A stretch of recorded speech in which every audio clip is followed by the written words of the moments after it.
Welcome to the Social Bee Podcast with your host, Louise Brogan. Every week, Louise will be bringing you a podcast all about women entrepreneurs, talking about their challenges, their goals, and inspiring you to either start your own business or grow the business you have. Visit www.socialbeeni.com to join our community and pick up some lovely freebies to start marketing your business online today. Hello and welcome to this week's episode of the Social Bee Podcast. This week I am delighted to introduce to you Linda Ugelow, who is a speaker and transformational speaking coach from Bedford in Massachusetts. And Linda, welcome along to the Social Bee Podcast. I'm so glad to be here, Louise. Yeah, it's really lovely to have you on. I'm thinking that you're going to have a lovely, clear, crisp speaking voice on the podcast because of your role. We'll see if I meet up to the standard. my high expectations. Linda, could you just briefly introduce yourself and tell us a little bit about your business and what your products and services are? Absolutely. I work with entrepreneurs and professionals to get comfortable speaking across any platform. So whether it's at a networking event or in the boardroom, on stage, or on video, I want people to be able to get over the stress and anxiety that comes along with that too often, so that they can feel like this is something they enjoy doing, that's fun, and that they can fully be expressive of their true personality. How did you get into that role, Linda? Not by intention. To me, it's a really lovely niche. Well, thank you. I appreciate that. I'm delighted with it, I have to say, but it's not like I set out to do this with any consciousness. Although looking backwards, I see that it's been a lifelong journey for me personally to feel more comfortable and not just have an impactful presentation, but to feel like it's a good experience for me too. Because a lot of people, this is not very well known, but a lot of performers, a lot of speakers, a lot of athletes, they're really enjoyed by the audience members, but they may be suffering inside from lack of confidence, being stressed out or worried if they're good enough. And even Barbra Streisand, I think most people know Barbra Streisand as a singer. She is petrified of performing. So when people say, oh, if you know your script, if you're well rehearsed, you'll have confidence, that's absolutely not the case for a lot of people. For some people, that's the issue, but for many others, it's not a panacea for getting over the fear. In fact, she still, I think this year, there were some articles about how she, to this day, takes drugs in order to be able to perform, and how envious she is of people who can just get up in front of people and start to sing. That's amazing, isn't it? Yeah. And it's sad too, to think that someone who has such talent cannot enjoy it for themselves. But this is, so why I bring that up is that people may think, well, I don't have what it takes, I don't have the confidence. But at every stage of competency or expertise, there are people who are struggling with this issue. No, absolutely. I mean, they talk a little bit about, for women especially, about the imposter syndrome and people feeling that maybe they're not good enough to be up on the stage speaking. But when you kind of realize that most people feel that way, then I think you can understand, it gives you a little bit more confidence when you realize that actually everybody who's beside you on that stage pretty much feels the same way. Would you agree with that?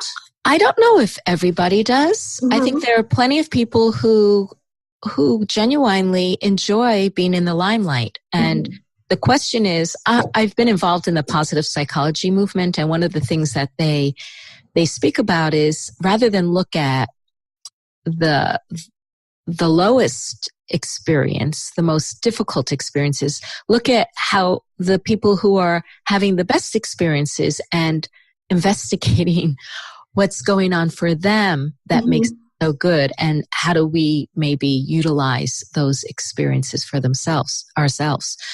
So I do think that there are people who are feel comfortable and natural, who from, early childhood were made to feel accepted and encouraged for getting up in front of other people. And it just feels natural to them. It's what they've always done. It's what has been valued in their environment.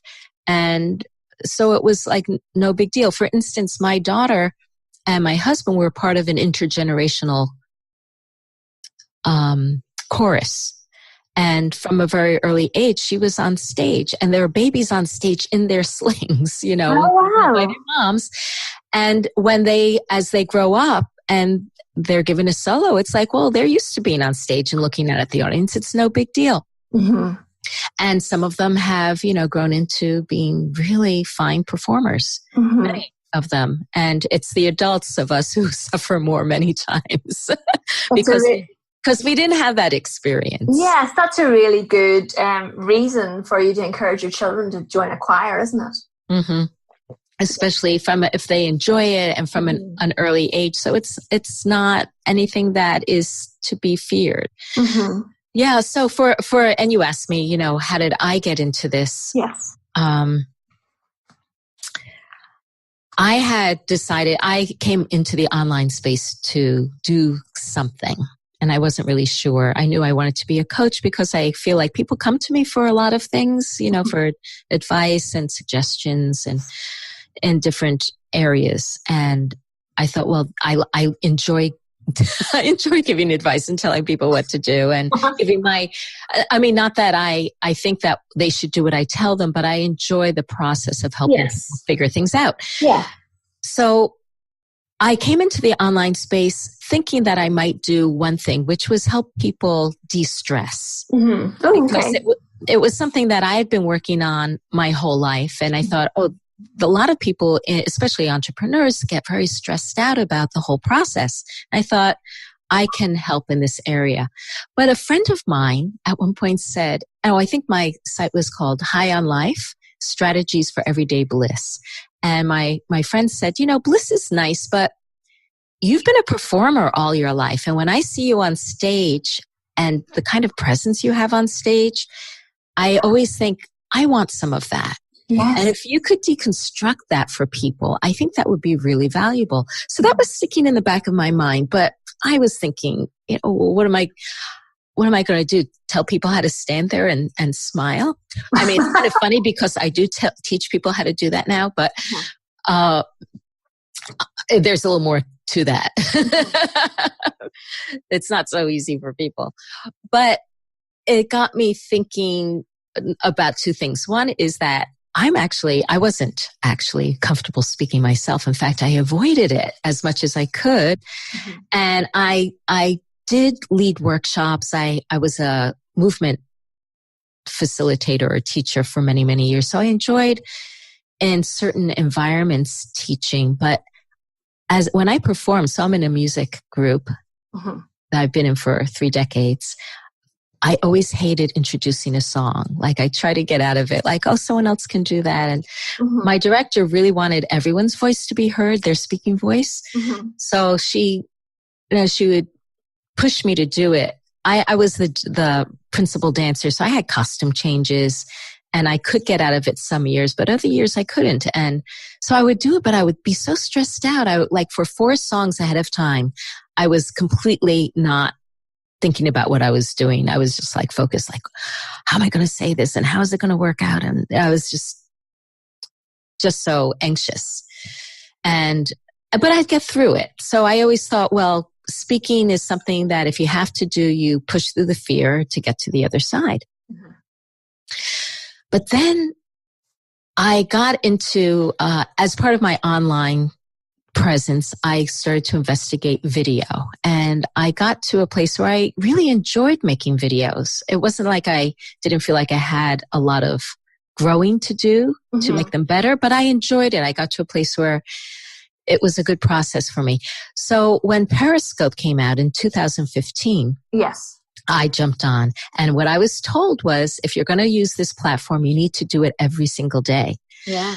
So I thought, okay, I'm going to try that. And let me tell you, it was terrifying. My heart was pounding, racing out of my chest when I pressed record that first time. For people, because Periscope's not around anymore, but Periscope, you kind of went live with it, didn't you? It was a live stream before Facebook had live stream or Instagram had live stream. It was one of the first two live streaming platforms. And it actually still is around. Oh, is it? Mm-hmm. Yeah. Oh. A lot of people have migrated off, but there are some diehards that are still on it. There you are. Mm-hmm. Absolutely. So, yeah, I haven't even deleted it from my phone yet. I don't go on it very often, but I know some people who are still there. So occasionally I'll go on and say hi. So I was doing this, I don't know, after a week, I was thinking, oh my God, this is going to be tough because it's scary. People are coming on from all over. It was such a new thing. And it was really exciting in some way, but terrifying in others. And I reached out to my video mentor and I said, are you scared every time you go on? And she said, oh, Linda, everybody is scared, but do 100 and you'll be fine. And I thought, yeah, that's what I thought. Yeah, really, 100? Okay, here I go. So here I am diligently, like every day getting on, writing my bullet points, dealing with my racing heart. And I'm a movement specialist. I have a degree in expressive therapies. And I thought, okay, I'm going to deep breathe. I'm going to dance. I'm going to reframe this. It's not about you. It's about your audience. This isn't fear. This is excitement. Anything I could do to try to like fool myself so I could manage the terror. And then I got to day 75. Oh my goodness. Well done. Thank you. Thank you. And I'm about to press record. And I went, wait a minute. My heart is still pounding so hard in my chest. Nothing has changed between day 1 and day 75 to diminish my fear. Yeah. What makes me think that it's going to change in the next 25? Unless I do something differently. I mean, it almost felt like I was maybe even associating getting on with being afraid. Yes. So rather than it wasn't like it was getting worse, but it wasn't changing. Yeah. And I thought, well, I'm doing this, I'm showing up, but I don't like the way it feels. And how much energy do I have to get over the hump each and every time? And that's when I thought, maybe there's something I can do about this. I can't believe you got to day 75 before you... I'm a determined individual. You are. That's brilliant. I am undeterred. And when I came into the online space, I decided I was going to be undeterred. But, that's fine to push through fear every once in a while. But when you're doing it daily, it does not make for a good diet. It just is not comfortable. Yeah. So I thought, let's see what I can do about this. I have so many tools, having my degree in expressive therapies, having 30 years of performing experience. I've been to therapy earlier on for about, I think I did 6 years, and tons of self-help. I have lots of tools in my pocket. And I pulled them all out. I made a list. I thought, okay, I'm gonna try all. These are my favorite things I like to do, or I could do, and I applied them all. And within a week, maybe even a few days, I had a transformation where I no longer had those symptoms of the racing heart or the dry mouth or shaking or nervousness. And I thought, wow, this is amazing. And it worked for me. Would it work for others? And that's when I decided to, investigate working with a few other people to see, does this help them? And it did. And that's when I thought, this is what I want to do, because this is amazing. So many people suffer from this. And if I have a system that gets them to the other side in a fairly short amount of time, then that's really valuable. So that's what I started to do. When was that, Linda? When did that? That was in 2015. So I started, I think it was in August 2000 when I started Periscope, 75 days. That's 2.5 months. So it was probably in the mid-fall, like October, November area. I love that, because I think a lot of entrepreneurs, it's almost like when you start a business and then you find something that actually really works for you and you focus on that can become the main part of your, like, we change a lot in business, don't we? Especially online entrepreneurs.